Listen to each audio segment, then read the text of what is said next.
Bonjour Nathalie. Bonjour. Comment ça va? Très bien, merci.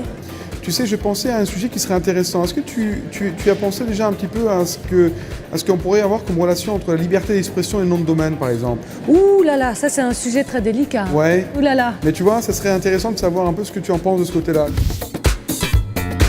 C'est un sujet très très délicat parce que déjà en matière de marque, ça touche vraiment aux limites du droit des marques. Puisque par exemple j'ai un droit de marque, je peux utiliser ma marque et lutter contre toute utilisation de ma marque si elle est faite à titre commercial. Si maintenant la marque est faite pour exprimer quelque chose, liberté d'expression, est-ce que je vais pouvoir l'empêcher ? Et notamment, est-ce que je vais pouvoir l'empêcher si c'est dans un nom de domaine? Donc ça, c'est un sujet qui est très délicat puisqu'on est à la frontière vraiment des droits de marque. Où est-ce que s'arrête mon pouvoir en tant que titulaire de marque et où commence la liberté d'expression? Alors là, c'est pas vraiment une science exacte. Je crois qu'on a surtout des différences d'opinion entre les experts du Centre d'arbitrage et de médiation de l'OMPI. Et on remarque des opinions très divergentes entre les experts américains et, je dirais, le reste du monde. Les États-Unis contre le reste du monde, voilà. Au niveau des Américains, c'est vraiment le First Amendment et on fait très facilement prévaloir la liberté d'expression. Donc si un nom de domaine est utilisé pour ce qu'on qualifie nous dans notre jargon comme site d'expression, c'est-à-dire pour donner des informations sur une personne, sur une marque, sur un produit. Dans ce cas-là, c'est la liberté d'expression qui va prévaloir et le titulaire des droits, que ce soit une personnalité ou que ce soit un titulaire de marque, va avoir grande difficulté pour pouvoir obtenir un transfert de ce nom de domaine ou pour pouvoir agir.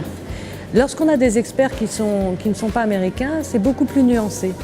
Et je dirais que la règle principale, c'est de dire est-ce que dans le nom de domaine, je communique que je suis en présence d'un site d'expression. Par exemple, j'aime la marque, et puis on cite une marque. À propos de la marque, machin, about the trademark. Dans mon nom de domaine, je signifie déjà son contenu. Je dis, je vais vous parler de cette marque, je vais vous parler de cette personne. Et dans ce cas-là, effectivement, on va pouvoir, sous réserve de vérifier le contenu, que ce soit vraiment de la liberté d'expression et que ce ne soit pas proche de la diffamation ou du dénigrement de produits, on va pouvoir qualifier ce site de site d'expression. Donc tout va être cas d'espèce. On va comprendre, le visiteur va comprendre qu'il n'y a pas sur la marque. Il va comprendre, rien que par le titre, par l'enseigne, par le nom de domaine lui-même, qu'il n'est pas chez le titulaire des droits, il n'est pas chez la personne connue sous ce nom ou le titulaire de la marque. Il sait déjà qu'il va arriver sur un site qui va lui parler, va exprimer quelque chose sur la marque. Mais ça ne suffit pas, après il faut voir le contenu. Donc nous, notre conseil, c'est si on est titulaire de marque, c'est vrai qu'un nom de domaine à propos de la marque quelque chose ou blog quelque chose. On voit beaucoup en blog après la marque, blogsiemens.com par exemple. Là, on sent que derrière, il peut y avoir effectivement de l'expression qui soit légitime, des informations pour les consommateurs, mais ça peut être également une expression qui soit désobligeante pour la marque. Ce qui est intéressant, et si on veut être dans un process de défense de sa marque sur Internet, lorsqu'on est en présence d'un nom de domaine du type blogsiemens.com ou siemenssucks.com ou à propos de siemens.com et qu'on veut réagir contre un tel nom de domaine, il faut réagir très vite.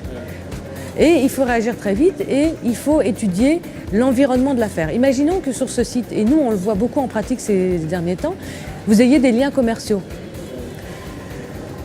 Nous, notre conseil, c'est de dire, mais réagissez contre ce nom de domaine. Pourquoi est-ce qu'il ne va pas pouvoir nous prétendre que c'est un site de liberté d'expression ou un site d'expression?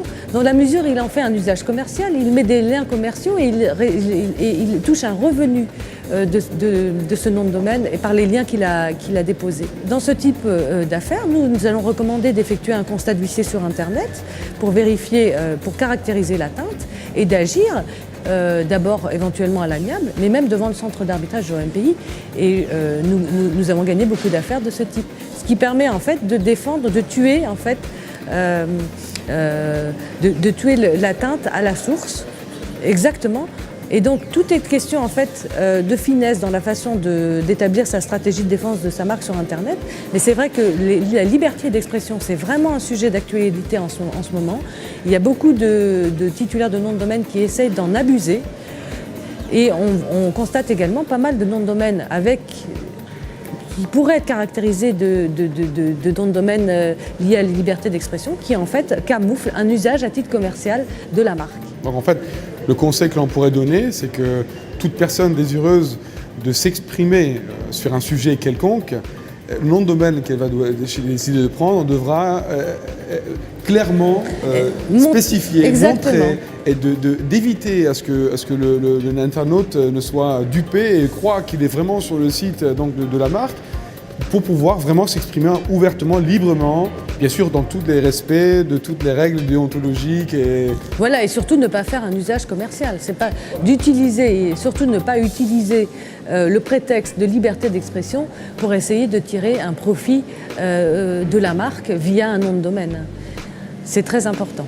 Très bien, merci beaucoup. Merci. À la semaine prochaine. À la semaine prochaine.